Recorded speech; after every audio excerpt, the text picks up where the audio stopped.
इमरान खान साहब बाहर निकले हैं अपने सिक्योरिटी के साथ और ये अचानक किस तरफ जा रहे हैं जी। ये इमरान खान साहब रात को अचानक इमरान खान साहब बाहर निकले हैं अपने सिक्योरिटी के साथ और ये अचानक किस तरफ जा रहे हैं जी। ये इमरान खान साहब की गाड़ी है, उनकी सिक्योरिटी गाड़ियाँ। अचानक खान साहब निकले हैं बगैर प्रोटोकॉल के।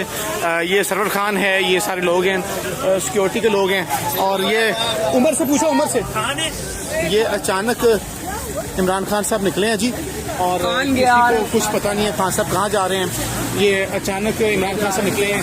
ये डीएसपी आया था खान साहब को, ये डीएसपी की गाड़ी है जी। और अचानक खान साहब यहाँ से निकले हैं और इंतजामिया भी लाइल्म है खान साहब कहाँ गए हैं।